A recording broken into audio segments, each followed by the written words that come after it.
Budget का भाषण खत्म होते ही प्रधानमंत्री मोदी सबसे पहले पंजाब के जालंधर क्यों गए? पंजाब में ऐसा समीकरण बैठ जा रहा है जिसका असर पंजाब में भी होगा और यूपी में भी देखने को मिलेगा, क्योंकि दोनों ही जगह 2027 में चुनाव है। Honorable Speaker, sir, on the sacred occasion of Magh Purnima and the birth anniversary of Guru Ravidas, I present the budget for the year 2026-2027. 2026 के बजट के भाषण की शुरुआत में ही संत गुरु रविदास जी का जिक्र करना, फिर संत गुरु रविदास जी के दर पंजाब में डेरा सचखंड बल्ला पर मोदी का पहुंचना। जय गुरुदेव, धन धन गुरुदेव। ये इत्तेफाक नहीं है, बल्कि एक बहुत बड़ी मैसेजिंग है। सौभाग्य है मोदी सरकार ने और नरेंद्र मोदी ने संत रविदास जी की 649वीं जयंती पर नमन कर उनका आदर कर पूरे दलित समाज को संदेश पहुंचा दिया है। वो मैसेज जो दलित समाज का झंडा लेकर चलने वाले बड़े बड़े पॉलिटिशियन भी नहीं पहुंचा पाते, उसे मोदी ने आज कर दिखाया है। 2027 में पंजाब और यूपी में चुनाव है। दोनों जगह दलित वोट की दरकार है, इसीलिए मोदी काशी से जालंधर तक तैयार है। आप सभी जानते हैं, मेरा रिश्ता श्री गुरु रविदास जी की जन्मभूमि काशी से है। काशी के लोगों ने मुझे आशीर्वाद दिए और सांसद के रूप में काशी की सेवा करने का भी सौभाग्य मिला। काशी का सिर गोवर्धनपुर करोड़ों अनुयायियों के लिए तीर्थ भूमि है। काशी के वो घाट जहां संत रविदास जी की शिक्षाएं प्रकट हुई थी, वहां मां गंगा की वो धारा है जिसको साक्षी करके गुरु रविदास जी ने कहा था, मन चंगा तो कठौती में गंगा। हम सभी इनसे बहुत प्रेरणा पाते हैं और मैं जब भी सिर गोवर्धनपुर जाता हूं, बड़ी संख्या में मुझे मेरे पंजाब के भाई बहनों से मिलने का भी सौभाग्य मिलता है। अब इस बार मैं संत रविदास जी की प्रेरणा भूमि पंजाब की वीर भूमि में आया हूं। मैं मानता हूं ये सिर्फ गुरु रविदास जी की ही इच्छा है और मेरा बहुत सौभाग्य है। नरेंद्र मोदी 2027 की तैयारी ऐसे क्यों कर रहे हैं और दलित वोट को ऐसे क्यों सीधे कनेक्ट कर रहे हैं, उसकी वजह है यूपी और पंजाब दोनों जगह दलित वोट बैंक का बड़ा इंपैक्ट है। यूपी में दलित आबादी 21% है। 403 में से 84 एससी रिजर्व सीट हैं। 50 से ज्यादा सीटों पर दलित वोट का असर है। पंजाब में देश की सबसे बड़ी 32% दलित आबादी है। पंजाब के दोआब क्षेत्र में 117 विधानसभा सीटों में से 23 सीटें हैं जहां दलित वोट हार जीत तय करता है और डेरा सचखंड बल्ला का कम से कम 19 सीटों पर सीधा प्रभाव है। इसीलिए नरेंद्र मोदी बजट के दिन भी संत गुरु रविदास जी की कर्मस्थली डेरा सचखंड बल्ला पहुंच गए, जहां संत गुरु रविदास जी की पूजा की, शीश नमाया और 45 मिनट तक वहां रुककर संत निरंजन दास जी का आशीर्वाद लिया। नरेंद्र मोदी के इस कार्यक्रम को अगर पॉलिटिकल मास्टर स्ट्रोक कहा जा रहा है तो उसकी तैयारी आज से नहीं हो रही है। इसकी शुरुआत उसी दिन से हो गई थी जब मोदी सरकार की तरफ से डेरा सचखंड बल्ला के संत निरंजन दास जी को पद्मश्री देने का ऐलान किया गया था, जिसे पंजाब के रविदासिया समाज ने बहुत बड़े सम्मान के तौर पर देखा है। इसके बाद आज मोदी सरकार ने आदमपुर एयरपोर्ट का नाम संत गुरु रविदास जी के नाम पर करके पंजाब ही नहीं यूपी के भी दलित वोटर्स तक मैसेज पहुंचा दिया है। अब से थोड़ी देर पहले ही संत रविदास जी के नाम पर आदमपुर एयरपोर्ट का नया नामकरण हुआ है।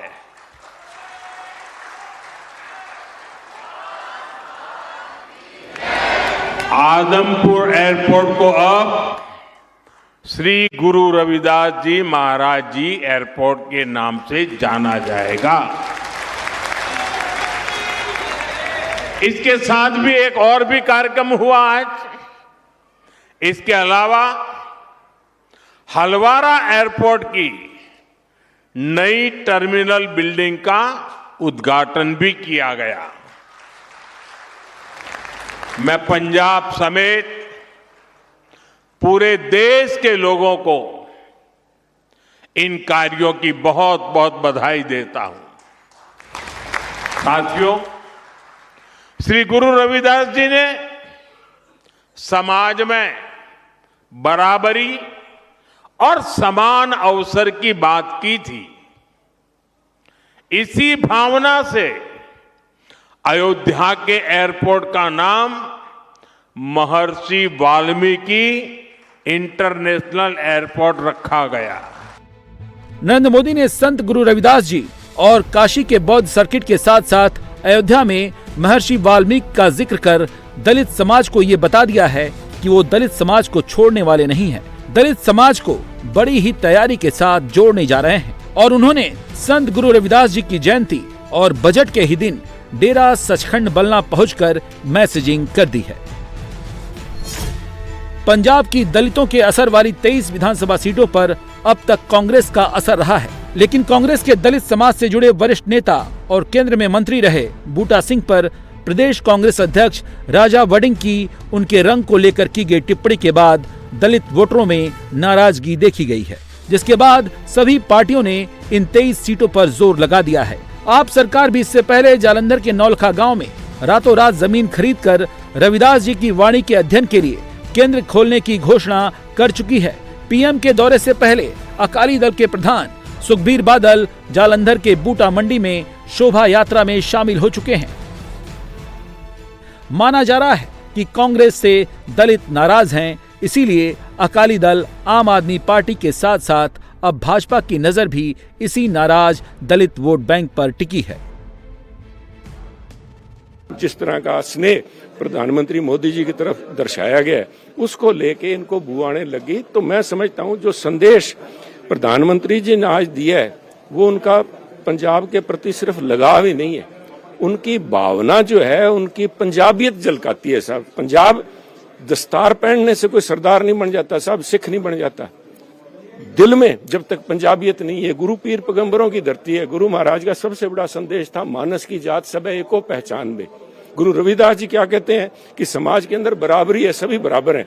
ये जो भेदभाव है समाज जो पिछड़ गए हैं, this kind of societal hierarchy जो बनी है उसको तोड़ा जाए, और उसको तोड़ने के लिए आज प्रधानमंत्री जी आए हैं। मानस की जात सब एको पहचान में। वो लोग क्या तो प्रधानमंत्री की इस भावना को समझेंगे, पर जो लोग जिनको उन्होंने प्रधानमंत्री जी ने पिछड़े वर्ग को, जिसे कांग्रेस को जिसमें से बुआने लगी, उसको गले से लगाने के लिए आज बजट पेश हो रहा है साहब देश का, और प्रधानमंत्री यहाँ आ रहे हैं। ये अपने आप में एक बहुत बड़ा ये दिखाता है साहब। उन्होंने तो कहा था कि 56 इंच की छाती है। मैं समझता हूँ आज उन्होंने ये दिखा दिया कि प्रधानमंत्री मोदी जी का दिल 56 इंच से भी बड़ा है। वो सबको साथ लेके चलने, इंक्लूसिविटी, हम सबको साथ लेके चलते हैं। कांग्रेस तोड़ने का प्रयास करी है। ये कांग्रेस जो है ना साहब, मैं समझता हूँ बहुत ही उनकी ये जो सांप्रदायिक सोच है वो झलकती है जब इस किस्म की बातें करते हैं। पंजाब से नरेंद्र मोदी ने यूपी के दलित वोट की सियासत को भी सीधा कनेक्ट किया है। अपने भाषण में बार बार इसीलिए वो काशी और जालंधर के संत गुरु रविदास जी के रिश्ते के साथ साथ खुद को भी जोड़ रहे थे। प्रधानमंत्री नरेंद्र मोदी बीते कई बरसों से रविदास जयंती के मौके पर अपने संसदीय क्षेत्र वाराणसी के सीर गोवर्धन जाते रहे हैं और आज भी जब डेरा सचखंड बल्ला में जब संत रविदास जी का जिक्र किया तो बार बार काशी और पंजाब को जोड़ते रहे। यूपी के 21% दलित वोटर में 56% जाटव हैं, पासी 16%, धोबी, कोरी और वाल्मीकि 15%, गोंड, धानुक और खटिक करीब 5% हैं। संत रविदास जी इन सब के आराध्य हैं।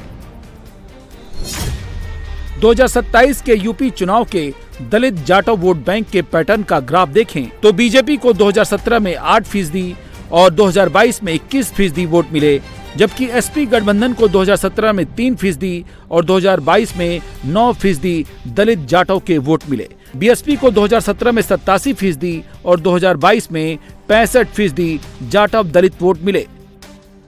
यूपी में अब तक दलित जाटव वोट पर मायावती का सबसे ज्यादा प्रभाव है। हालांकि अब पश्चिम में जाटव समाज के चंद्रशेखर भी दलित वोटर्स पर अपना दावा कर रहे हैं। उधर अखिलेश यादव भी अपने पीडीएफ फार्मूले के डी यानी दलित को लुभाने के लिए पूरी ताकत झोंक रहे हैं। बीजेपी के साथ दलित जुड़े हैं, लेकिन उतने नहीं जो 2027 की राह को आसान कर सकें। ऐसे में बीजेपी अगर दलित वोट बैंक में सेंध लगा लेती है तो योगी की लाइन एक बार और बड़ी ही आसानी से क्लियर हो जाती है। और मोदी के संत रविदास जी की जयंती पर इस संदेश के पीछे यही बात कही जा रही है। श्री गुरु रविदास जी ने भारत के लिए भविष्य की एक संकल्पना भी पेश की थी। उनकी उस संकल्पना का नाम था बेगमपुरा। उन्होंने कहा था, बेगमपुरा शहर की नाव, दुख अंदो नाही तिही ठाऊ, ना तस्वीस खिराजू, न मालू खौफू न खाता न तरसू जवालू। वैसे तो संत रविदास जी के इस शब्द के गहरे आध्यात्मिक अर्थ है, लेकिन इसमें एक शहर की या एक समाज की रूपरेखा भी है। एक ऐसी व्यवस्था जहां कोई दुखी ना हो, कोई वंचित ना हो।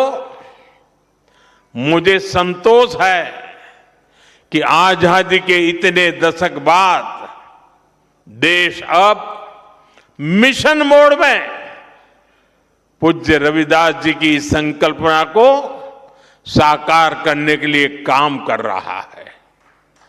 इसी मिशन का नाम है विकसित भारत का लक्ष्य। विकसित भारत यानी ऐसा भारत जहां कोई गरीबी में रहने को मजबूर ना हो, एक ऐसा भारत जहां सबके लिए सम्मान हो, सबके लिए संभावनाएं हो। और मुझे विश्वास है संत रविदास के आशीर्वाद से हम विकसित भारत के लक्ष्य को जरूर पाकर रहेंगे।